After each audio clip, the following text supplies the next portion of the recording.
Welcome back, friends. In the last video lecture, we have understood some of the things related to the POs, PSOs, PEOs, and we have also understood the course objective, what we are going to have, means what objectives we are going to have in our mind before starting of this particular subject. So course objectives are also covered. So we'll look at course outcomes. Now, after understanding and after studying this particular subject electromagnetics, what are the outcomes? Means whenever we are learning something, we must have some outcomes. So what are the course outcomes of this particular course that we'll try to understand? So once again, the understanding basic mathematical concept related to the electromagnetic vector fields. You cannot run away from the vector calculus. And most important, there are two things that you must know before start of this subject, and our next lectures are oriented in that direction only. So the first thing is a vector calculus, and second thing is the orthogonal coordinate system. So those coordinate system we are looking after in the next few lectures. But what are the outcomes basically? So we must understand some mathematical concepts related to the electromagnetic vector field and try to understand, friends, this is completely analytical subject and you must have basic knowledge of your calculus, derivatives, integration, surface integration, volume integration, divergence, curl, and whatnot. So the second course outcome, once we have understood this concepts related to the electromagnetic vector fields, let's apply the principles of electrostatics to the solution of the problems related to the electric field, electric potential, boundary condition, and electric energy density. Now what exactly it is, we'll try to understand because these things, this statement looks lengthy to you, but when we'll try to understand this particular thing, while solving some of the numerical, these things will become easier for you. So the third course outcome is apply the principles of magnetostatics to the solution of the problems relating to the magnetic field, magnetic potential, boundary condition, and magnetic energy density. Like course objective, these second course outcome and third course outcome is somewhat identical, but second is applicable to the electrostatics and third is applicable to the magnetostatics. So once we understand this particular subject in depth, we must have a knowledge of electrostatics and we must have a knowledge of magnetostatics. The fourth course outcome is understand the concept of related to the Faraday's law, induced EMF, and Maxwell's equation. See, for understanding wireless communication, Maxwell's equation is the basic. Once we understand electrostatic, magnetostatic, so static means at rest. So the electrons at rest, charges at rest, electrostatic, charges in the uniform motion, magnetostatic, and once they are varying with the time. So the time varying behavior of electrostatic and magnetostatic we'll see in this Faraday's law and Maxwell's equation, and how Maxwell's equation has those four Maxwell's equation which are derived by James Maxwell. They are very much useful for understanding the wireless communication. In the next coming semester of your academic years, you will try to understand those in the microwave engineering or antennas, and some of the basic concepts of that will be required.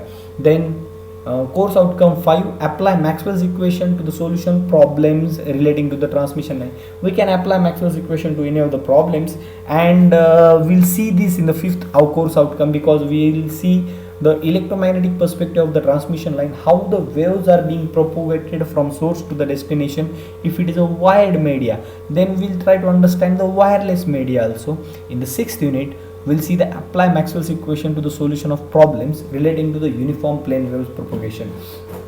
So the term uniform plane wave also tells you something. We are going to understand the wave propagation in the guided media at the transmission line, that we already understood in the fifth outcome. In the sixth outcome, we'll try to understand the wave propagation in the unguided media, just like in the air, how the waves are going to propagate in the air, that we'll see. Now these are course outcomes. So once after completion of this particular course, the student will understand these things, and these 6 outcomes will be satisfied. Once again, I will tell you, this is analytical subject. A practice is a must thing of this particular subject, and everyone must be focusing on this particular thing. Now these are basic things that one must know before start of this actual coursework. So what are the things which we are going to study in this unit 1? So next slide will show you the syllabus of unit 1. Now what is the unit 1 syllabus? So unit 1 contents are sources and effects of electromagnetic field. Now what are the sources and from where these electromagnetic fields are being generated? And the most important thing, see, these electromagnetic fields are generated, if you can understand, they are generated for antenna propagation, the TV broadcasting signals, your mobile communication and whatnot. So everywhere you will see these electromagnetic signals. Even your Wi-Fi model which you are using nowadays, some sort of electromagnetic wave propagation one must understand to understand how these Wi-Fi signals are being propagated.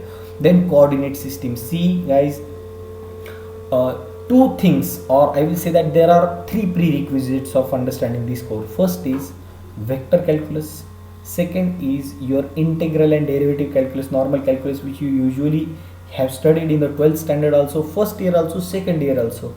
We will see this in the elaborated way where we will try to understand how these things will be applicable in our subject, and for understanding this, some concepts of coordinate system. So this is the third thing that we need.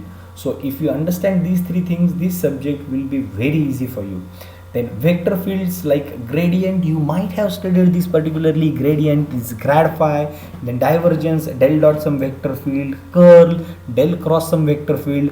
Theorems and application, we must have studied this divergence theorem, Gauss divergence theorem, you might be knowing that. Then the first law, see, there are only two laws of the electrostatic that one must understand. The first law is we call this as a Coulomb's law. Coulomb's law is the first law of the electrostatic that we will see. The Coulomb law has given a relationship between the force of attraction or repulsion between two charges. So we'll see that Coulomb's law in detail, and from that force we'll see this electric field intensity, which is denoted by E bar, capital E bar. See, bar notation means we are talking about vector, and for vector, see, this is a prerequisite. So to understand how E bar is represented, one must have the knowledge of vector fields.